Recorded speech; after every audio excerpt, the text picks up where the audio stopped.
Hello everyone, I'm Harpreet from highbrowielts, and today I'll be talking about certain points that you should keep in mind when you go for your speaking examination, because children come with a lot of fear and anxiety that how will they be able to speak on the given particular topic.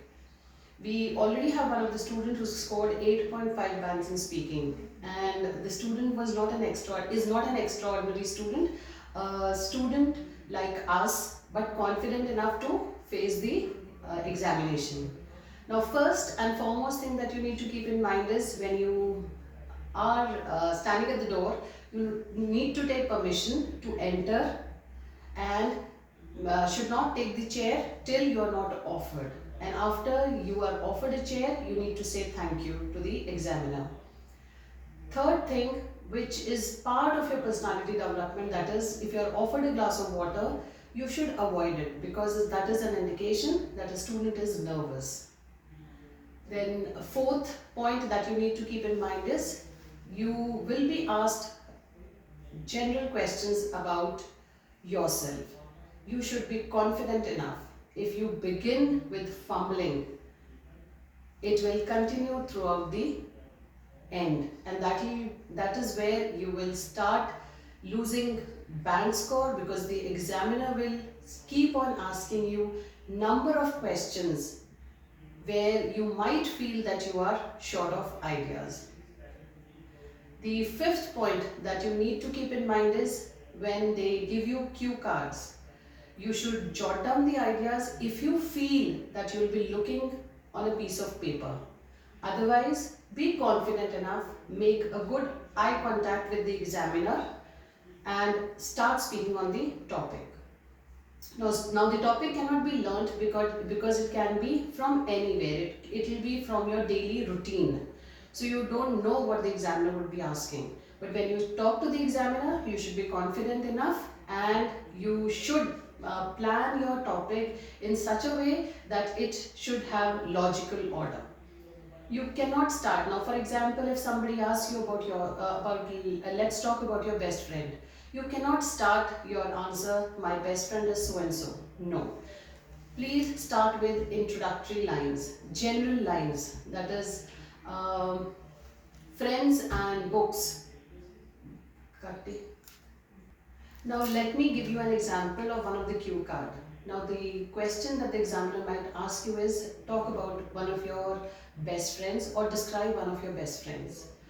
A student would generally start with that my best friend is so and so.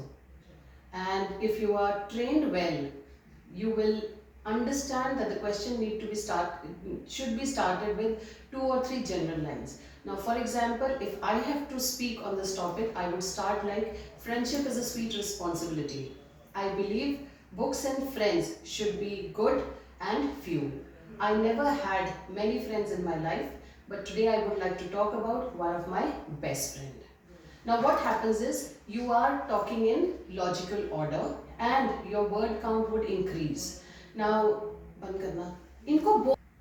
and this is how I keep on adding about the qualities about my friend, about who I am discussing. So this is how you will be able to complete your 1 minute communication, and secondly, everything will be in order, so the examiner would not ask you anything else.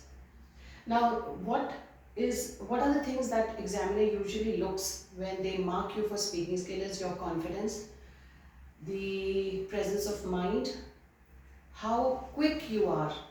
When a cue card is given to you, how quick you are to talk about it. So these are few things that you need to keep in mind. One more thing that students should remember is that the examiner might try to distract them. So in that case, you have to just continuously keep speaking without getting distracted. That will also affect your band score. And then third step is your follow-up questions. The follow-up questions will be based on the answer that you have already shared with the examiner. So she or he might ask you questions based on whatever information you've shared. Now here also I would like to give you one example. One of my student, when she had speaking examination, she was asked many time why after every question. Now, when you answer the why question, it has to be a positive reply. You cannot give anything in negative. Even if you want to give it, you should avoid it, because the approach is that how positive you are about the topic that you are speaking. Now, if you have learned the topic, obviously you will tend to forget it, and we do not know which question they might ask you. So, for getting fluency on the language, especially for students who have problem in speaking, is that the trainer should train them by initially asking them to speak on 10 topics of their choice.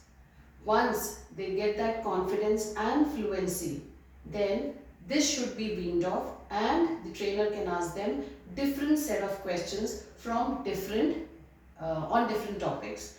Now, if a student has been able to speak on the 10 topics of his or her choice, the 11th topic would not be a challenge for them, because till now they would have gained confidence, they would have gained fluency, and now they are trained like what all things that they need to keep in mind when they have to appear for the speaking test.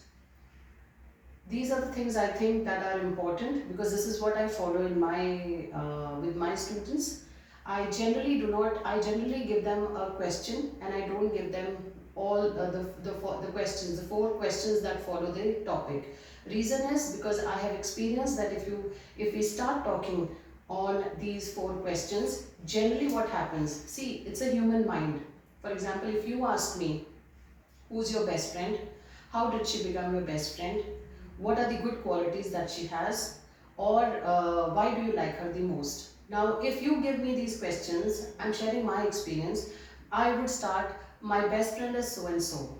Automatically, the second part of the question will come to my mind, and I'll start talking about the second question. And same will continue till question number 4. Now, what happens is, generally we are not able to complete the question in 1 minute. We are not able to complete the topic in a given time. They can ask you for more than 1.5 minutes. There is no such rule that you have to speak only for 1 minute. So to improve your word count, or to continue the topic till the end, one should speak on the topic in a random manner. I hope I have been able to clarify certain doubts, but still, if there is anything that I have missed out, you can always share it with me in the comment box. Very soon I will be coming up with a video where I will be talking about how to find out the headings from a given paragraph. So stay tuned, and thank you.